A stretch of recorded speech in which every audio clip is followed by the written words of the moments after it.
Hi, it's Stephanie the Crafty Medic and welcome to my office. But I don't ever want to see you in here, so let's head into the craft room and work on today's project.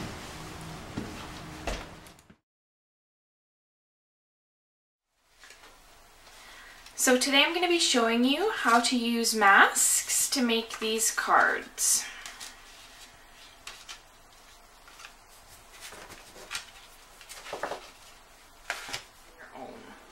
So the first one I'm going to do is I'm going to be using one of our pre-made masks. So these are the ones that you can buy.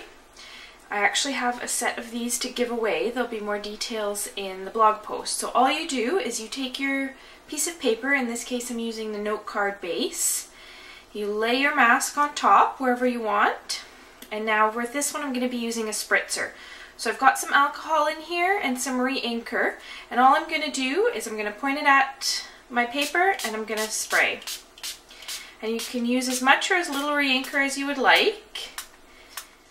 And then when you pick up your mat, you have your fun pattern there. So now I'm going to use the same product, the other set. So there's the dots and stripes there, and this is the hearts and stars. So I'm going to be using this hearts and stars. And as you can see, it's kind of got more pattern on the bottom and less on the top. So I'm going to put that where I want it. And with this one, I'm going to be using a sponge dauber and an ink pad. So all I'm going to do with that is I'm going to get some ink onto my sponge dauber. And I'm going to use that to put the ink on my paper. And all that this is putting ink onto the paper through the mask. And then same thing, pull it off. You've got your pattern on there.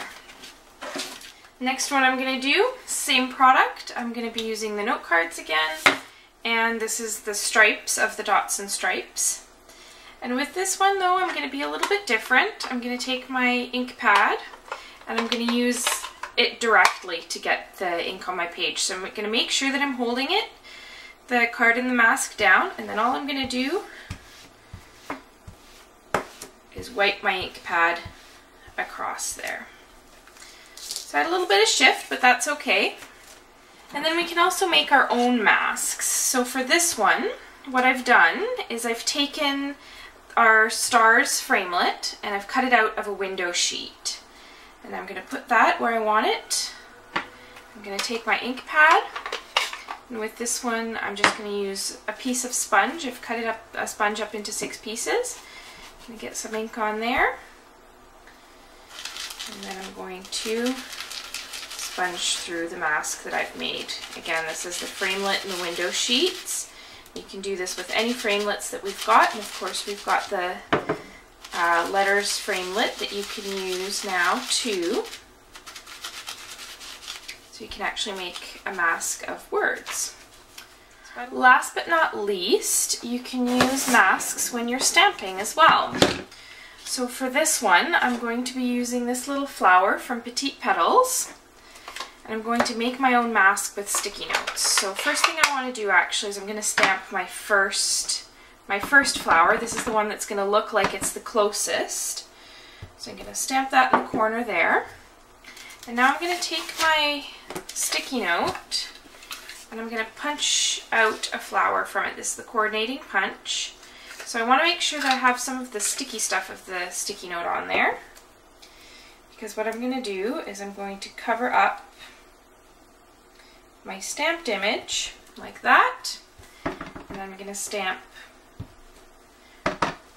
overlaying those stamps. And now I can do that again if I want another flower that's going to be masked off. So now when we pull this mask off, it looks like these flowers are all lovely and layered, even though we only have one layer of paper. So there you go. Those are some different ways of masking. You can use any of them, you can combine them, you can mix and match the techniques of getting the ink on the paper and the different masks. And I hope you have fun with that new technique.